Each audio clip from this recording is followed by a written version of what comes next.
الحمد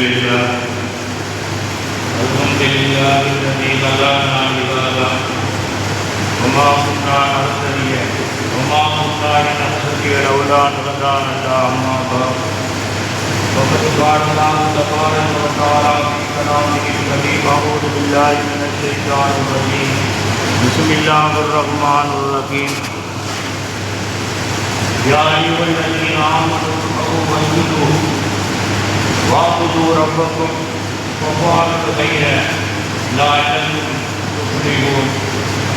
وقال رسول الله صلى الله عليه وسلم: من أحب لله وأحب لله وأحب لله ومنع لله فقد استكمل الإيمان. آمنا بالله صدق الله مولانا العليم وصدق رسوله النبي الكريم ونحن على ذلك من الشاهدين والشاكرين والحمد لله رب العالمين. رب اشرح لي صدورنا ويسر لنا امورنا واغفر لنا بلساننا ويفقهوا اقوالنا واقوالنا واعمالنا ويرزق لنا افكارنا. رب اني ولا تؤاخذ وسلم بالخير ونسألك فيك هذا. سبحانك لا علم لنا إلا ما علمتنا إنك أنت العليم الحكيم. شمس الأنبياء وبديع المرسلين وسائر الأنبياء واتباع المرسلين. الله يا غني لا باقي ليس الله. அருளன்பும் அன்பின் அளவற்ற உந்தன் உன் திருப்பெயரை போற்றி எனது ஜும்மாவுடைய காரியங்களை ஆரம்பம் செய்கின்றேன். எல்லாம் இந்த உலகிலே படைக்கப்பட்ட படைப்பினர்களுக்கு எந்த நேரத்தில் எது தேவையோ அதை கண்டு தடையின்றி கொடுத்து காத்துக் கொண்டிருக்கிற வல்லையறிவனாம் அல்லாஹ் ஒருவனுக்கு எல்லா புகழும் புகழ்ச்சி. அவனது அன்பும் அவனது அழகும் கருணையும் அருமை நாயகம் ஸல்லல்லாஹு அலைஹி வஸல்லம் அவர்களின் மீதும் அன்னாரின் அன்பு தோழர்களாகிய உத்தம சத்திய சஹாபாக்கள், தாபிஈன்கள், தபூ தாபிஈன்கள் மற்றும் இங்கே அமர இருக்கிற நாம் அனைவர்களின் மீதும் அல்லாஹ்வுடைய அருளும் அன்பும் இன்று போல் என்றும் பரந்த மழையை போல பொழிந்து கொண்டிருக்கட்டுமாக. எங்களிலிருந்து மரியாதைக்குரிய அல்லாஹ்வை ஏற்றுக்கொண்ட நல்லடியார்களே, அன்பு தோழர்களே, எந்த நிலையிலும் எல்லா காரியத்திலும் நாம் இறைவனை காண முடியாவிட்டால் அல்லாஹ் நம்மளை பார்த்துக் கொண்டிருக்கிறான். நாம் செய்யக்கூடிய தீமை ஒரு அலுவலாகும். நாம் மறந்தாலும் இறைவன் மறக்க மாட்டான். நாம் செய்து கொண்டிருப்பது நன்மையோ தீமையோ அதற்கு பகரம் கூலி இந்த உலகம் மறு உலகம் ஏதோ ஒரு உலகத்தில் கொடுத்தே தீருவான். அதை அனுபவிக்க தீர வேண்டும் என்ற அச்சத்தை, பயத்தை என் உள்ளத்தில் நிலைநிறுத்தி தங்களுடைய உள்ளத்திலே நிலைநிறுத்திக் கொள்ளுங்கள். நாம் அனைவர்களும் எல்லா நிலையிலும் இன்புற்று வாழ்வதற்கு முயற்சி செய்வோம். அதற்கு அல்லாஹ் தபாரக வ தஆலா நம் அனைவர்களுக்கும் நல்ல பாக்கியத்தை தர வேண்டும் என்று இறைவனிடம் இருதரவை பிரார்த்தித்து எனது சலாத்தை தங்களுக்கு காணிக்கையாக்கி ஜும்மாவுடைய பிரசங்கத்தை, ஜும்மாவுடைய காரியங்களை ஆரம்பம் செய்கின்றேன். அஸ்ஸலாமு அலைக்கும் வரஹ்மத்துல்லாஹி தஆலா வ பரகாத்துஹு. என் அன்புக்குரிய அருமை பெருமக்களே, அல்லாஹ் இந்த உலகத்தை படைக்கின்ற உலகத்திலே நம்மை படைத்திருக்கிறார். நாம் இந்த உலகத்தில் வாழ்ந்து கொண்டிருக்கிறோம். நாம் வாழக்கூடிய உலகத்தில் எத்தனை ஆண்டு காலங்கள் வாழப்போகிறோம் என்பதை யாருமே அவருடைய மனம் கொண்டு சொல்ல முடியாத வாழ்க்கை தான் நம்மளுடைய வாழ்க்கை. ஆரம்பித்ததும் நமக்கு தெரியாது. நம் தாய் தகப்பன் நமக்கு சொல்லித்தான் இன்னைக்குத்தான் நம்மளுடைய வாழ்க்கை உலகத்தில் ஆரம்பமானது என்று தெரியும். ஆனால் எப்பொழுது முடியும் என்று நமக்கும் தெரியாது, நம்மளுடைய தாய் தகப்பனுக்கும் தெரியாது என்று கூறியவர்கள். அதுதான் மனிதனுடைய வாழ்க்கை.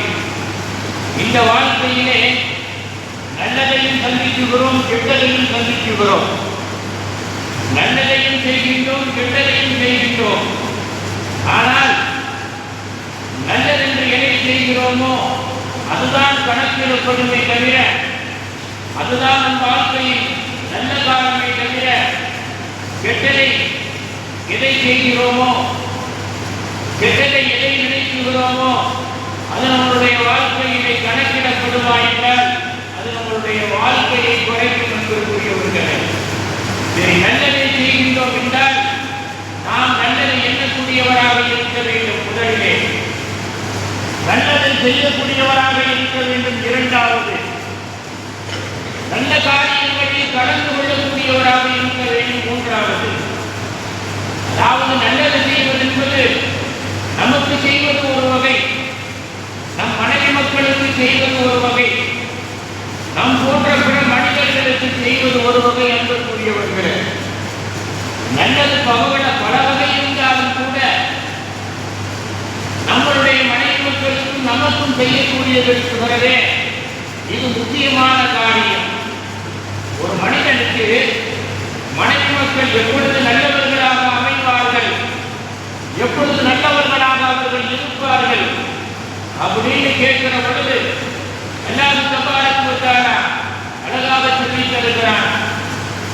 தாய் தகப்பன் என்றைக்கு நல்லவர்களாக இருக்குகிறார்களோ, தாய் தகப்பன் என்றைக்கு நல்லவர்களாக இருக்குகிறார்களோ அவர்களுடைய எண்ணமும் செயலும் மாறாத வரைக்கும் பிள்ளை என்ன செய்வார்கள், பிள்ளைகள் ஆணாக இருந்தாலும் பெண்ணாக இருந்தாலும் நல்லவர்களாகவே இருப்பார்கள். தாய் தகப்பனுடைய எண்ணம் என்றைக்கு மாறி கெட்டதின்பால் போகிறதோ அந்த பிள்ளைகள் நல்லவர்களாக இருந்தாலும் கெட்டவர்களாக மாற ஆரம்பிப்பார்கள். அப்படின்னு பெருமானார்கள் செல்லும் அவர்களுக்கு அல்லாஹ் சொல்லி தருகிறான் என்று கூறியவர்கள். நாம் உலகத்தை காப்பாற்றுவது அவசியம் அல்ல, ஊரை காப்பாற்றுவது அவசியம் அல்ல, நம் போன்ற முஸ்லிம்களை காப்பாற்றுவது கூட அவசியம் அல்ல. யாரை காப்பாற்றுவது அவசியம் தெரியுமா? நம்மளுடைய மனைவி மக்களை காப்பாற்றுவது அவசியம். எப்படி காப்பாற்றுவது? நாம் எப்படி உலகத்தில் நல்ல பேர் எடுத்துகிறோமோ அதே மாதிரி நல்லவர்களாக நம் பிள்ளைகளின் மனைவி மக்களை ஆக்குவது அவசியம் என்று கூறியவர்கள். ஆனால் இன்றைக்கு நம்மளுடைய மனைவியாக இருக்கட்டும், மக்களாக இருக்கட்டும், உலகத்தில் எப்படி வாழ்கின்றார்கள் தெரியுமா? நம்மளுடைய தாய் தகப்பன் எப்படி நம்மளை வளர்த்தார்களோ, அவர்கள் எதை கற்றுக் கொடுத்தார்களோ அதற்கு மாற்றமாக நம் பிள்ளைகளும் நம் மனைவி மக்களும் முழுக்க மாற்றமாக என்ன செய்கிறார்கள், வாழ்ந்து கொண்டிருக்கிறார்கள். அதாவது ஒரு மனைவிக்கும் ஒரு மனைவிக்கும் மக்களுக்கும் எது அவசியம் என்று சொல்லுகின்ற பொழுது பெருமானார் ஸல்லல்லாஹு அலைஹி வஸல்லம் அவர்களுக்கு அல்லாஹ் சொல்லி தருகின்றார்.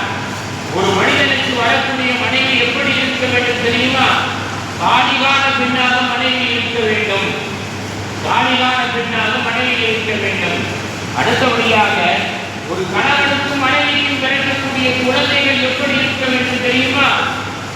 அவர்கள் அந்த தாய் தகப்பன் எதை பின்பற்றுகின்றார்களோ, அந்த தாய் தகப்பன் எதை பின்பற்றுகின்றார்களோ அந்த நல்ல வழியை பின்பற்றக்கூடியவர்களாக பிள்ளைகள் இருப்பது அவசியம் என்பதற்குரியவர்களே. இன்றைக்கு பிள்ளைகளுடைய வாழ்க்கையை நாம் புரட்டி பார்த்தோமேயானால், இன்றைக்கு நம்மளுடைய மனைவிமார்களுடைய வாழ்க்கையை புரட்டி பார்த்தோமேயானால், உதாரணமாக மாற்று மதத்தாரை விட்டுவிட்டு இஸ்லாமியர்களுடைய வாழ்க்கையை எடுத்து பார்த்தோமேயானால், அன்புக்குரிய அறிவை பெருமக்களே, இன்றைக்கு அல்லாஹ் சொன்ன வழிமுறைகள் எல்லாம் எங்கேயே போய்விட்டது. அல்லாஹ் என்ன சொல்லிக் கொடுத்தார்கள்? பெருமானார் கேட்டாங்க, யார் அனாதை என்று கேட்டாங்க, அல்லாஹ்ட்ட கேட்டாங்க. யார் அனாதை என்று அல்லாஹ்ட்ட கேட்டாங்க. அல்லாஹ் சொன்னான், நபியே முகம்மதே, தாய் தகப்பன்கள் உள்ளவர்கள் எல்லாம் அனாதை இல்லைன்னு நீங்க நினைக்க வேண்டாம். தாய் தகப்பன் இருந்தும் கூட ஒரு சில குழந்தைகள் உலகத்தில் அனாதையாக வாழ்கிறது. பெருமானார் கேட்டாங்க, அந்த குழந்தைகளுக்கு அடையாளம் என்னன்னு கேட்டார். வல்லா அதவளவு வலா இல்மளவு, அல்லாஹ் அழகா சொல்லி கொடுத்தான். நபியே நாயகமே, யாருக்கு இல்மும் அதவும் இல்லையோ, ஒழுக்கமும் கல்வியும் இல்லையோ இல்லையோ, எந்த குழந்தைகளை ஒழுக்கமும் கல்வி இல்லாமல் வளர்க்குகிறார்களோ, அல்லது எந்த குழந்தை ஒழுக்கமும் கல்வி இல்லாமல் வளர்கின்றதோ, அந்த குழந்தைக்கு தாய் தகப்பனில்லாத அனாதையினால் அந்த குழந்தைக்கு அடையாளம். அந்த குழந்தையுடைய தாய் இந்த உலகத்தில் இருந்தாலும் கூட இருந்தும் பிரயோஜனம் இல்லை. அந்த குழந்தை எங்கேயும்தான் அல்லாஹ். ஏன் காரணம் என்ன? ஒரு குழந்தைக்கு இன்மையும் அழகையும் ஒழுக்கத்தையும் கற்றுக் கொடுத்தால் அது தாய் தகப்பனை மதிக்கும். ஒழுக்கமும் கல்வியும் இல்லாத குழந்தை என்ன செய்யாது? தாய் தகப்பனையே மதிக்காது. உலகத்தில் யாரை மதிக்கப் போகின்றது?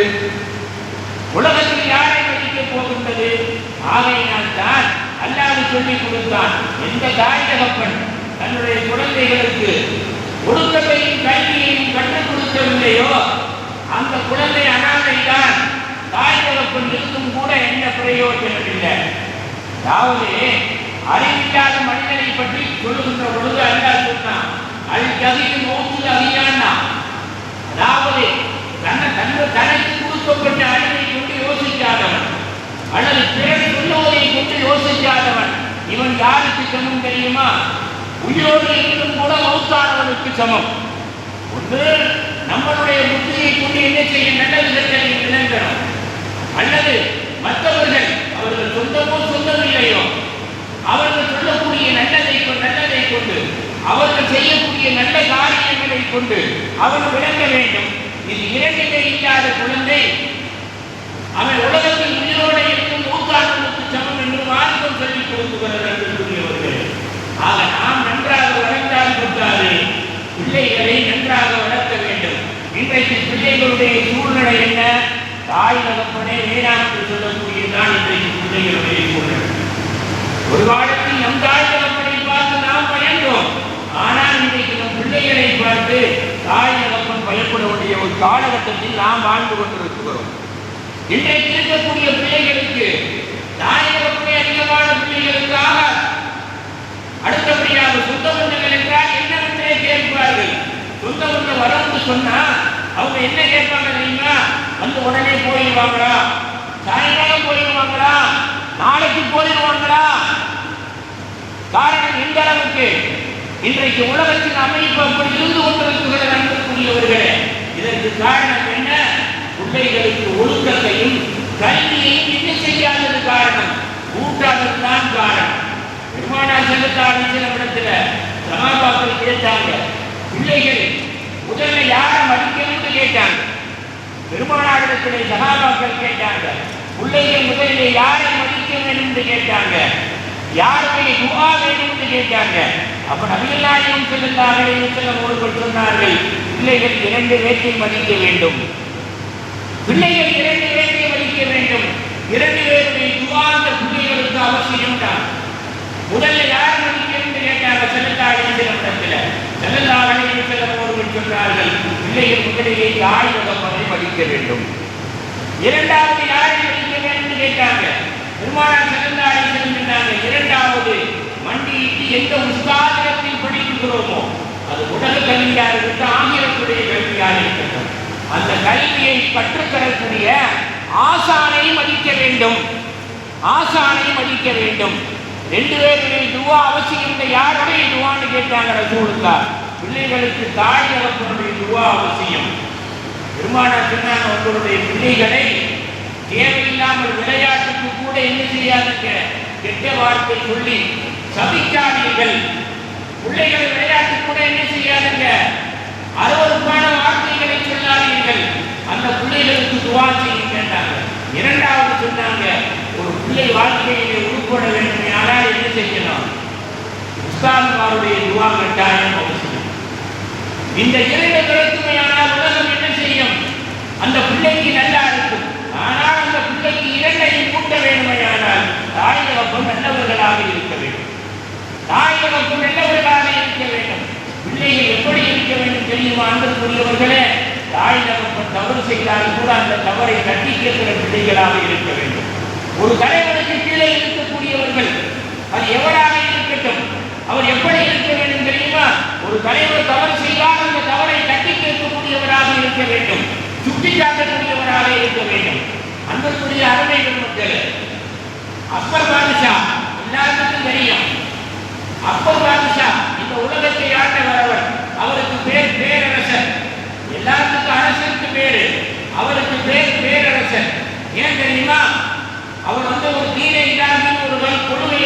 வந்தார். எம்மதமும் சம்மதம். ஆனா அவர் முஸ்லிமாக இருந்தார். எல்லாருடைய அன்பையும் பெறுவதற்காக தீன இலாஹி ஒரு கொள்கையை கொண்டு வந்தார். எம்மதமும் சம்மதம் ஒரு கொள்கையை கொண்டு வந்தார். அன்புக்குரியவர்களே, அவருடைய மகனை ஒரு உஸ்தாதிடத்திலே ஓத விட்டிருந்தார். அக்பர் பாஷா ஓத விட்டிருந்த அக்பர் மாமன்னர் அக்பர் என்ன செய்கிறார் தெரியுமா? ஜும்மாவுடைய தொழுகைக்கு பட்டாடை உடுத்தி வருகின்றார். ஜும்மாவுடைய தொழுகைக்கு பட்டாடை உடுத்தி பட்டுச்சட்டை போட்டு தொழுக வருகிறார் அக்பர் பாஷா. மாமன்னர் அக்பர் ஜஹாங்கீர் தொழுக வந்தவரை அங்கே அதற்கு பயான் பண்ணிக்கிட்டு இருக்கார். மன்னர் எங்க வர்றாரு? பட்டாடை உடுத்தி பட்டுச்சட்டை உடுத்தி தொழுக வருகிறார். அதற்கு என்ன சொல்றாரு? பேசிக்கிட்டு இருந்தவரு, பட்டாடை ஆண்கள் உடுத்துவது ஹராம். பட்டாடை யார் உடுத்துகிறார்களோ அவர்கள் அல்லாஹ்வுடைய அன்பை பெற மாட்டார்கள். அதே மாதிரி தங்கத்தை ஆண்கள் அணிவது ஹராம். தங்கத்தை ஆண்கள் அணிவது ஹராம். காரணம் என்ன? தங்கம் உடலிலே சூடை ஏற்றக்கூடியது. ஆணுக்கு அதிகமாக சூடு ஏற்படுமானால் நோய் வரும், டென்ஷனாக மூலக்காய்ச்ச வரும். அதே மாதிரி பட்டை ஆண் உடுத்துவது ஹராம். காரணம் அந்த பட்டு சூடேற்றக்கூடிய மனிதனை. இது ரெண்டும் பெண்ணுக்குத்தான் ஹலால், ஆணுக்கு ஹலால் அல்ல. அப்படின்னு அக்பர் பாஷா என்ன செய்தார்? மாமன்னர் அக்பரே, அக்பர் வந்து ஜும்மா தொழுக உட்கார்ந்து இருக்கையிலே அதற்கு பயான் பண்றார். முல்லாஜான் பேர் அவருக்கு பேர். அந்த இமாமுடைய பேர் முல்லாஜான். பயான் பண்றார். அக்பர் தொழுது முடித்து விட்டு வீட்டுக்கு போய் தன்னுடைய சகாக்களோடு பேசிக்கிட்டு இருக்காரு. பேசிக்கிட்டு இருக்கையில அக்பர் பாதுஷாட்ட தன்னுடைய அமைச்சர்களை ஒருத்தர் கேட்கிறாரு, இன்னைக்கு ஜும்மாவுடைய பயான முல்லாஜிவன் என்ன பேசினார்னு கேட்டங்களா? முல்லாஜிவன் என்ற இமாம் என்ன பேசினார்னு கேட்டங்களா? என்ன பேசினார்? அக்பர் கேட்கிறாரு, நீங்க பட்டாடை உடுத்தி வந்தீர்கள் அல்லவா? பட்டு வேட்டியும் பட்டு சட்டையும் உடுத்தி வந்தீர்கள் அல்லவா? அது ஹராம் என்று பேசினார். உங்களுக்கு தெரியுமா தெரியாதா? அப்ப மாமன்னர் அக்பர் சொன்னாரு, அந்த இமாமை என் வீட்டுக்கு கூட்டிட்டு வாருங்கள். என்ன செய்யப்பட வேண்டாம்? அமைச்சர் கேட்டார். அவருக்கு நான் தண்டனை கொடுக்க போகின்றேன். அந்த முல்லாஜிவனிடத்திலே ஓதிக் கொண்டிருந்த அக்பருடைய மாணவர் அக்பருக்கு தெரியாமல் நேரம் ஒழியாண்டார். நேரம் வந்து உஸ்தாதுக்கு சொன்னாரு. என்ன சொன்னார் தெரியுமா? இந்த மாதிரி என்னுடைய தந்தையை பற்றி நீங்க ஜும்மாவில் பேசினா என்ன பாப்பா என்னப்பான்னு கேட்டாரு. உங்களை தண்டிக்க என் தந்தை ஆள் அனுப்புகிறார், கூட்டி வர சொல்லி. அப்ப அந்த இமாம் என்ன செஞ்சார்? முல்லாஜிவன் அவர் பெரிய வழி, அவர் பெரிய இளைஞர், பார்ப்பதற்கு சாதாரணமாக இருந்தார். அவர் சொன்னார், ஒன்றும் பிரச்சனை இல்லை, உன் தந்தை என்னை கூப்பிட ஆள் அனுப்பட்டும், உன் தந்தையிடத்திலே போய் நீ ஒரு வார்த்தை சொல்லுண்டார். அக்பருடைய மகன். அக்பருடைய மகன் என்னான்னு கேட்டார். எனக்கு தண்டனை கொடுப்பதற்கு முன்னால், எங்களுடைய உஸ்தாதுக்கு தண்டனை கொடுப்பதற்கு முன்னால், என் உஸ்தாத் உன் வீட்டுக்கு நம் வீட்டுக்கு வருவதற்கு முன்னால் உரை செய்து கொண்டிருக்கிறார். எதுக்குன்னு கேட்டா, நீ கொடுக்க போற தண்டனையை பற்றி நியாயமா அநியாயமானதாக அல்லாஹ்விடத்திலே சொல்லுவதற்கு ஒளி செய்து கொண்டிருக்கிறார். ஒளி செய்து விட்டு நம் வீட்டுக்கு தொழுது 2 ரக்காத்து தொழுது விட்டு அல்லாஹ்விடத்திலே சொல்லிவிட்டு நம் வீட்டுக்கு வருவார். நீ கொடுக்கக்கூடிய தண்டனை நியாயமாக இருக்குமையானால் அந்த தண்டனையை பெற்றுக் கொள்ளுவார். நீ கொடுக்கக்கூடிய தண்டனை அநியாயமாக இருக்குமையானால் முல்லாஜிவனாக எங்களுடைய உஸ்தாது வீட்டுக்கு வருவதற்கு முன்னால் அல்லாஹ் உன்னை தண்டித்து விடுவான் அப்படின்னு நான் சொல்லிட்டு போய் சொல்லணும்னு என்ன செஞ்சாரு? அந்த முல்லாஜிவன்கிற உஸ்தாது மாமன்னர் அக்பருடைய மகனிடத்திலே சொல்லி அனுப்பினார். அன்புக்குரியவர்கள், அப்ப நம்ம என்னதான் தொழுதாலும் சரி, என்னதான் வணங்கினாலும் சரி, என்னதான் நோன்பு வச்சாலும் சரி, என்னதான் வெக்காத்து கொடுத்தாலும் சரி, என்னதான் ஹஜ் செஞ்சாலும் சரி, அல்லாஹ்வுக்கு செய்ய வேண்டிய கடமை சரியாக இருக்கணும். அடுத்த அடியானுக்கு செய்ய வேண்டிய கடமையை அடியான் சரியாக செய்ய வேண்டும். அல்லாஹ் சொல்றான் 17வது ஜுஸுல அந்த கடைசி பக்கத்தை எடுத்து பார்த்தீங்கன்னா அல்லாஹ் சொல்றான், யா அய்யுஹல்லதீன ஆமனூன்னு கூப்பிடுறான். ஈமான் கொண்ட மக்களே, ஈமான் கொண்ட மக்களே, இருக்கூ, நீ உலகத்தில் வாழும் காலமெல்லாம் ருக்கு செய்யக்கூடியவராக உன்னுடைய வாழ்க்கையை அமைத்துக் கொள். அப்பதான் ஈமான் கொண்ட மக்கள் நீ ஆவர்.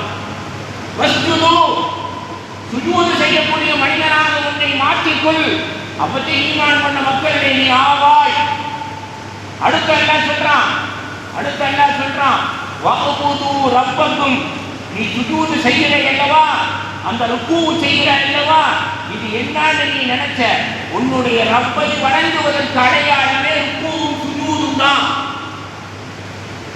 ஆயத்து ரொம்ப தெளிவான ஆயத்து, ரொம்ப விரிவான ஆயத்து.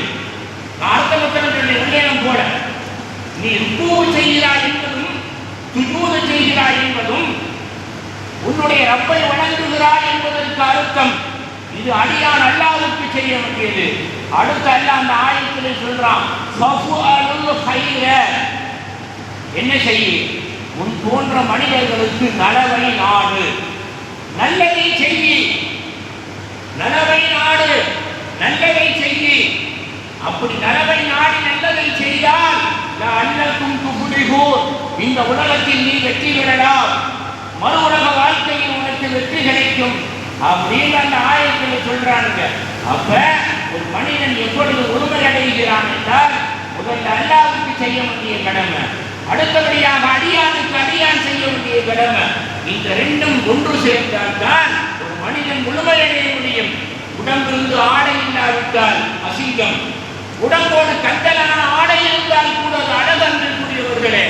அப்பொழுது போய் சொன்னார், மகன் எல்லாம் நீங்கள் இந்த தகப்பனார் வட்டாடை உடுத்தி இருப்பதை சொன்னதற்காக அவரை கண்டிக்க கூப்பிடுகிறீர்கள், உள்ளாட்டியவன் என்ற எங்களுடைய உஸ்தாத அவர் இப்படி சொன்னாரு அப்படின்னு சொன்ன உடனே அக்பர் என்ன செஞ்சார் தெரியுமா, மாமன்னர் அக்பர் என்ன செஞ்சார் தெரியுமா, தன்னுடைய அரண்மனையில் இருந்து பள்ளியை நோக்கி விரைந்து ஒடியாந்தார். வேகமாக விரைந்து நடந்து ஓடி வந்தார். மகன் கேட்டாரு, அமைச்சர்கள் எல்லாம் கேட்டாங்க, என்ன தண்டிக்க போறீங்க, முல்லாஜி இவனை தண்டனை கொடுக்க போறீன்னு சொன்ன, அவரை தேடி இப்பொழுது நீ ஓடுகிறாய்ன்னு சொன்னார். கேட்டா ஏன் ஓடுறன்னு கேட்டாங்க. அப்பதான் மாமன்னர் அக்பர் சொன்னாரு, நான் சொன்னதெல்லாம் உண்மைதான், ஆனால் என் இதயம் என்னிடத்திலே பேசுகிறது. என்ன பேசுகிறது தெரியுமா, உன் மகனுக்கு ஓதி தரக்கூடிய முல்லாஜி உன் இறைவனிடத்தில் கையேந்தினாரையானால், உன் மகனுக்கு ஓதி தரக்கூடிய முல்லாஜிவன் இறைவனிடத்திலே கையேந்தினாரையானால் உன் பரம்பரையே அழிந்து போய்விடும் என்று என் இதயம் பேசுகிறது. நான் நல்லா இருக்கவில்லையோ, நான் பெற்ற பிள்ளைகள் நன்றாக இருக்க வேண்டும். அப்படின்னா அல்லாஹ் ரசூலுக்கு பின்னால என் பிள்ளைகளுக்கு கற்றுத்தரக்கூடிய அந்த ஆசானுடைய துஆ வேண்டும். ஆகையினால் என் இதயம் ஓடச் சொல்கிறது. அந்த முல்லாஜிவனிடத்திலே போய் என்ன செய்ய போகின்றேன், அந்த இமாமிடத்திலே மன்னிப்பு கோர போகின்றேன் அப்படின்னு முல்லாஜிவனிடத்திலே வேகமாக ஓடி வந்து தள்ளாடி தவித்து நின்று சொன்னார். முல்லாஜிவனை பார்த்து தொழுது முடித்து சலாம் கொடுக்கிறார். முல்லாஜிவன் சொன்னார், அக்பர் கையை நீட்டாதீர்கள், கையை நீங்கள் ஏந்தாதீர்கள். என்னான்னு கேட்டாரு முல்லாஜி என்ற உஸ்தாது.